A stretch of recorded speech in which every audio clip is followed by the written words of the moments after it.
Cartesian plane. The xy plane is also called the Cartesian plane.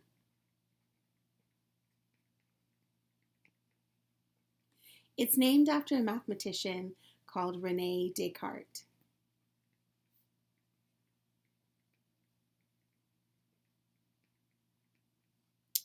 The horizontal axis is called the x-axis, and the vertical axis is called the y-axis.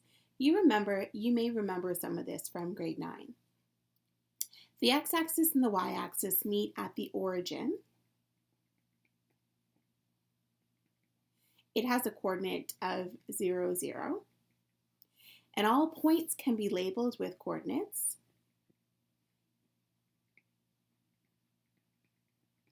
And expresses an ordered pair in the form x, y. So we always go left or right first, and then up and down. The xy coordinate plane is divided into 4 quadrants, called quadrants 1, 2, 3, and 4. These are usually labeled with Roman numerals, and we always want to make sure that we label the axis if they're not already done for you. So we're going to take a look at some examples. We're going to use this grid right here, this Cartesian plane, to help us answer examples 1 to 3. So the first thing we want to do is label the axes. So I have my x-axis, which is my horizontal, and my y-axis, which is my vertical. I need to look at my scale as well. So we'll notice that each of these lines represents 1 unit. So that's helpful for us to know as well. So what we want to do is we want to state the coordinates of each point. So we want to start with A. So we have to look at how many units am I going left or right. So we always look at the x first. And it looks like we are going over to -6. And so I'm going to start by writing -6 as my first number in my coordinate. And then I have to look to see how much I go up or down. And if I look here, I go up 7 units. So I can put 7 as my y coordinate. So the map, or the coordinate of A, is -6, +7. So I'm going to the left, -6 spots, or -6 units, and I'm going up 7 units. So now I need to take a look at B. For B, I go to the right 5 units, so that's +5, and I'm going up 4 units. So my coordinate is 5, 4. So hopefully you remember that from the origin, any values that are to the right are positive, any values to the left are negative, any values that are up from the origin are positive, and any values that are down from the origin are negative. So now let's take a look at point C. So I go across first to -6, and I'm going down to -4. So the coordinate is -6 and -4. For part D, or point D, I want to go across first. I'm going across to +3, and I'm going down to -3.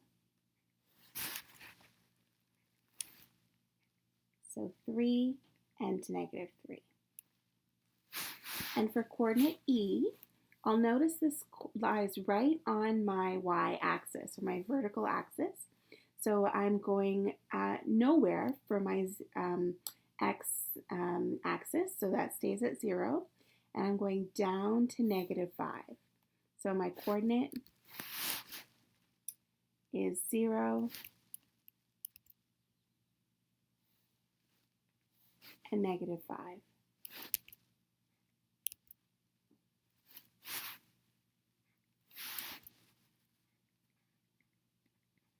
There we go.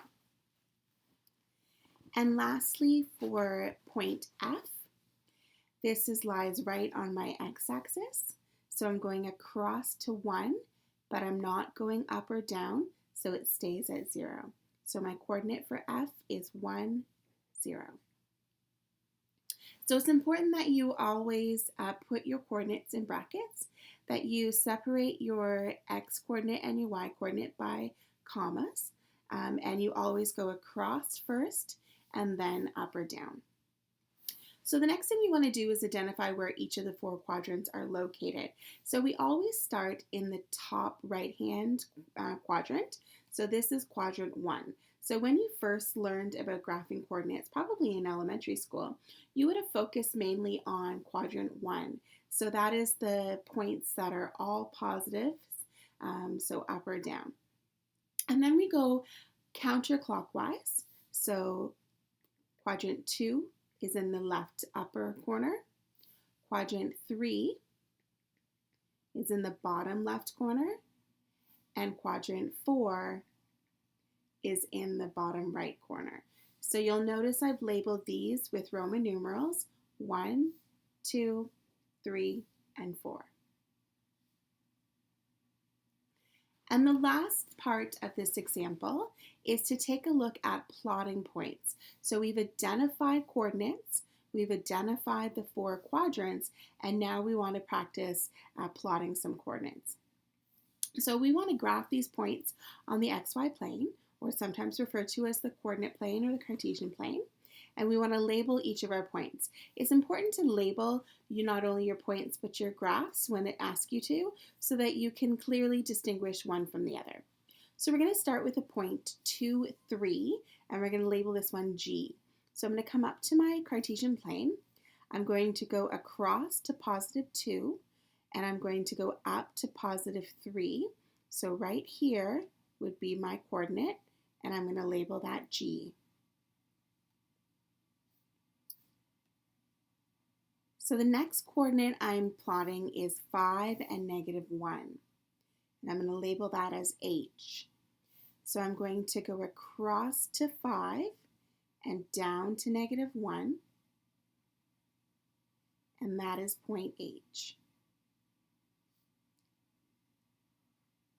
The next one is K at the point 3, negative 3, positive 4.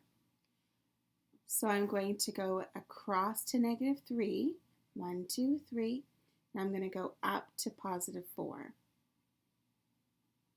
So this is my point K.